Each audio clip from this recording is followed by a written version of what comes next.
not leak tomorrow. So it has not been fixed, that's what you're saying? Well, what that corner that was fixed, but the problem of JKIA is bigger than that small corner where it was raining. You know that we have a big tent at JKIA that has outlived its period and time and usefulness.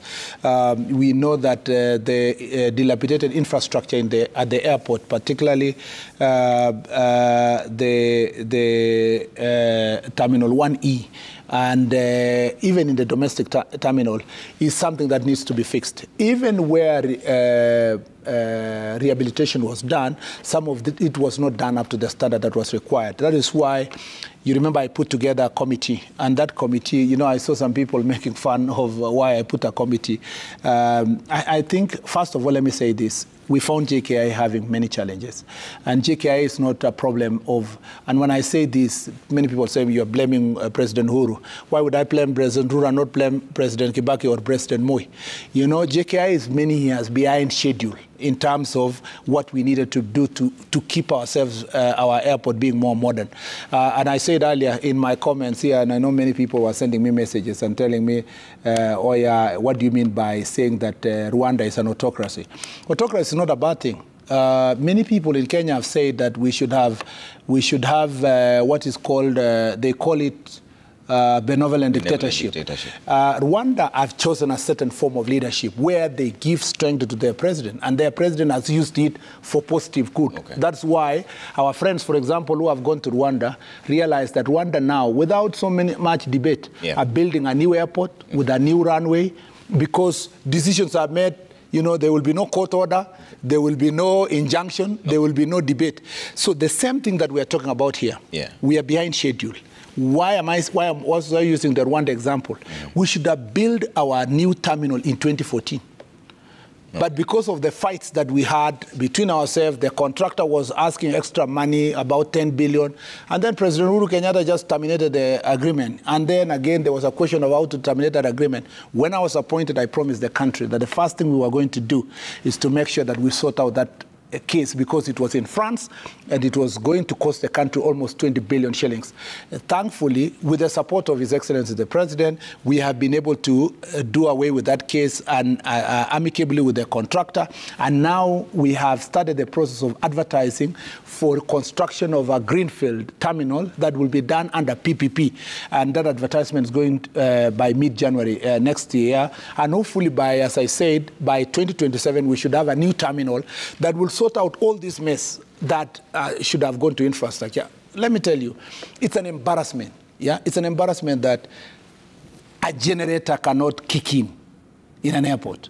Yeah, it's also a bigger embarrassment that a cabinet secretary has to walk to an agency like KA to go and ask, where is the generator? Can you connect to that wire? Can you do these other things? It's because, again, Kenya Airports Authority, in terms of human resource management, had been mismanaged completely. More than half of the general managers were acting, okay? More than 200 of critical staff were not there. And when we appointed the board, we told them they must fix those issues.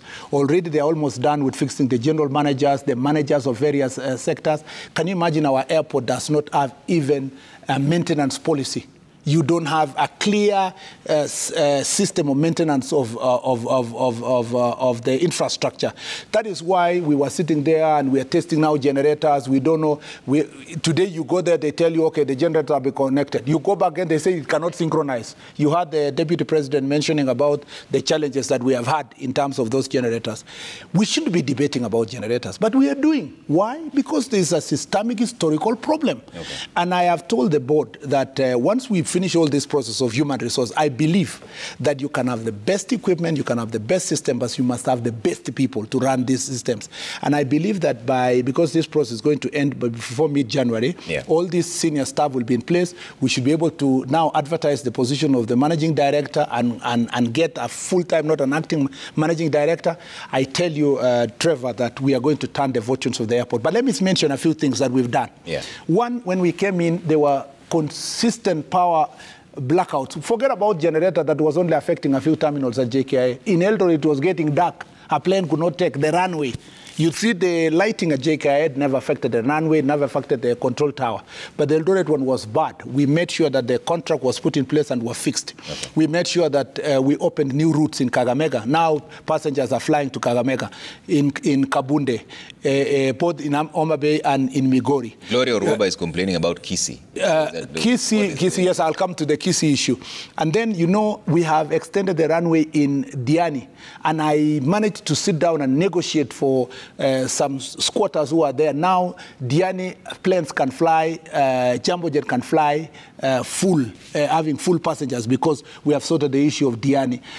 Mombasa, we are dealing with also the infrastructure issues within Mombasa itself. We are fixing Garissa with the military, and I've written and we're supporting the military to be able to fix Garissa airstrip. Soon, I have found contracts that were badly awarded in Lokichokyo, in Nakuru, in some of these airstrips across the country, and we are fixing these contracts. Kitale Airport now is operational. Lodwar is operating, and we want to make sure that we maintain it well. So the things we are trying to do to make sure that local travel is also facilitated in the aviation sector. I came in and I approved the aviation policy, and now it's done. It's ready for cabinet approval, and then it go to Parliament. So there are a number of things that we have done in the aviation stage, in the aviation space, including proper management of Kenya Civil Aviation Authority, investigation of accidents being improved, and Kenya being one of the leading countries in the world in terms of research on green energy on the aviation sector. Okay. So these things cannot. You know, I was seeing many people speaking the other day. They wanted to cloud all my performance. We have worked so hard as a ministry with all our staff to make sure that we deal with the aviation sector. But, you know, this generator was going to be a black spot. But I tell you, it was important that these things came out as early as this, because it even gives us the more energy to fix the many problems that we've been having. And I promise you that in the next 3 years, once we build a new terminal, as I said jokingly the other day, those who say crucify us will be singing Hosanna, Hosanna. So 3 years. So everything you're putting in by 2027. By 2027, because your task force had recommended installation of a new roof. Yes. And exit pathways, foot pathways, and also luggage handling and other canopy. Luggage handling, we are also dealing with 2027. But those ones can be done early. Things like drainage system, we have now fixed. Even this generator issue, actually, we have now gone ahead to say it's not have to use these backup generators. I have said they must buy independent generators for Terminal 1B and 1E. The first time you fired the MD there, the MD at that point in time, you didn't fire anyone. Because, as I said earlier, there was even no one to fire. Have you heard my explanation about the human resource? You don't have nobody to fire there. So we are yet the fault. We are yet to restock actually to resource the engineering department of the KIA. It is the most abandoned one, yet the most critical in terms of infrastructure. So in hindsight, was it Alex Gitari's fault that this? Well, first of all, I didn't fire Alex Gitari. I did not fire. He actually left on amicable resolution. He just felt that, you know, the place was too chaotic that in his remaining 1 year, he was not going to do much to be able to change it. And he opted to say that at his age, he's about to go to retire. He would rather give chance to some other people to be able to run the show. And I can tell you that that was a good decision. I'm a very compassionate man. Partly, maybe that's the reason why some people may want to take advantage of the same. But I am not in the business of just working out and firing people. That was a honest conversation where he offered himself to say, in the circumstance of what's happening at KIA, he would rather take early retirement.